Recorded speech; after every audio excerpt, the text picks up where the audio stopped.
Carved into one of the driest deserts on Earth are giant drawings so large you cannot see what they are from the ground. A monkey with a spiraling tail. A hummingbird. A spider. A creature that looks unsettlingly like an astronaut. Some are bigger than a football field.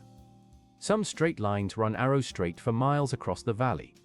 They were scratched into the earth around 2,000 years ago by a people who could never once have seen them from above. I am Quill, and this is a puzzle that has embarrassed archaeologists for nearly a century. Who draws a picture the size of a stadium for an audience that will not exist for another 2,000 years?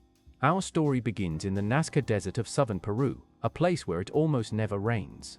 For centuries, no one paid much attention to the faint lines crossing this empty plateau. Then, in the 1920s, something new appeared in the sky over Peru. Airplanes. And when pilots looked down, they saw something that stopped them cold. The scratches on the ground were not random. They were enormous, deliberate pictures. There was a hummingbird with a beak longer than a bus. A monkey. A condor with a wingspan of 130 meters. There were spiders, whales, a pelican longer than 300 meters, and lizards cut in half by a modern highway. And there were the lines.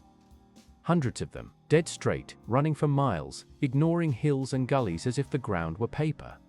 The people who made them are called the Nazca. They lived here between roughly 500 before the Common Era and 500 after. They had no metal tools, no writing, and absolutely no way to fly. One woman would give her life to understanding them. A German mathematician named Maria Reiche. She moved to the desert, slept in a tiny room, and spent nearly 50 years measuring and protecting the lines by hand. They called her the Lady of the Lines. But even she could not fully answer the one question that matters.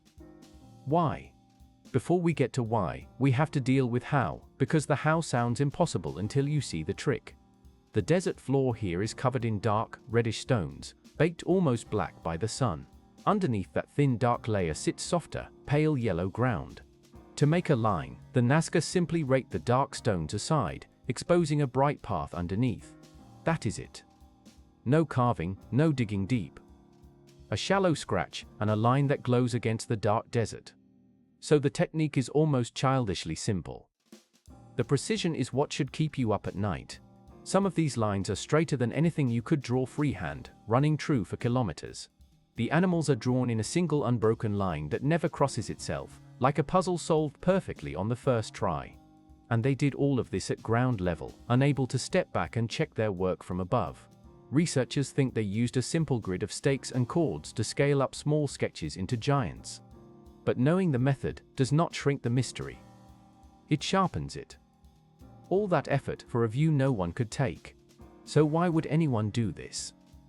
For 100 years, that question has attracted brilliant ideas and truly ridiculous ones.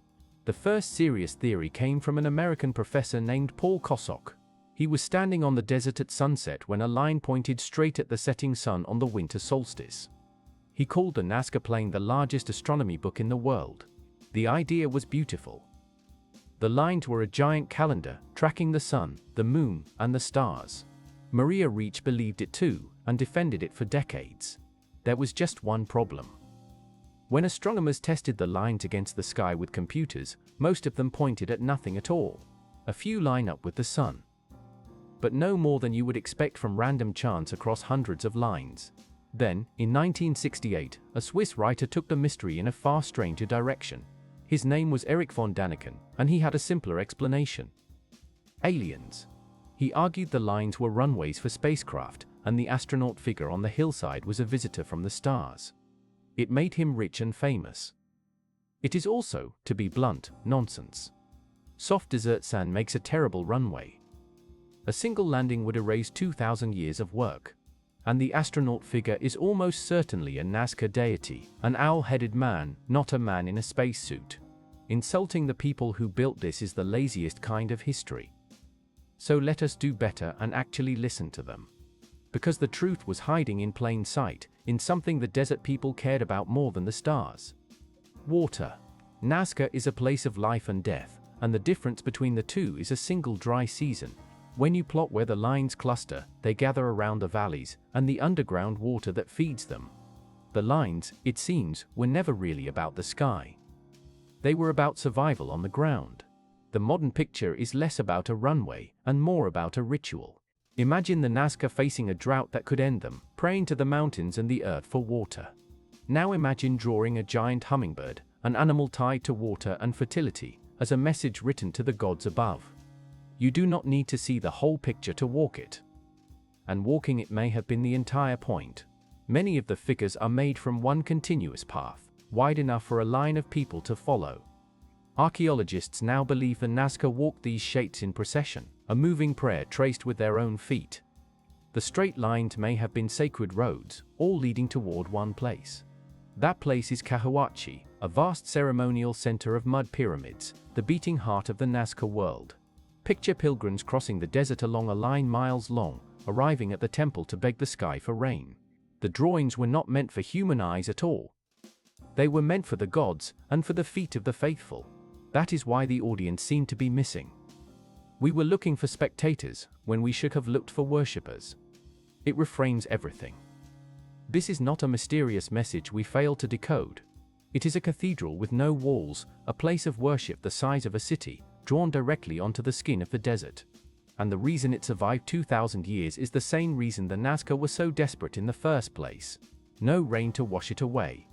No wind to bury it.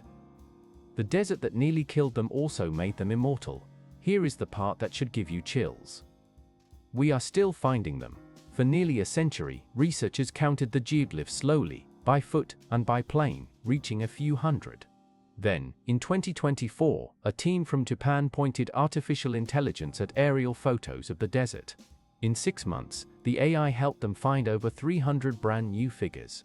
That single discovery nearly doubled the number of known drawings, to more than 700. Among the new finds were humans, llamas, decapitated heads, and a killer whale holding a knife. Think about that.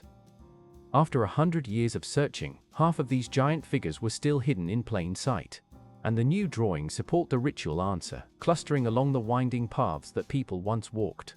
The Nazca have been trying to tell us something for 2,000 years, and we are only now learning to read it. A civilization that vanished is still, quietly, revealing itself, one buried picture at a time. And the scale of it is staggering. The longest straight lines run for miles across the valley without bending, set out with nothing more than wooden stakes and stretched cord, yet they barely wander off course. They only survived at all because this is one of the most rainless places on Earth. Almost no rain, almost no wind down at ground level, so for 2,000 years there was simply nothing to wash the drawings away. So the Nazca lines were never a runway, and never really a calendar. They were a prayer, carved so large that only the heavens could read it, and so deep that time could not erase it. The next time you fly over a desert, remember that the greatest messages a people ever left behind may be the ones written for no one but their gods. If you like your mystery solved with patience instead of aliens, subscribe and stay with me at the History Vault.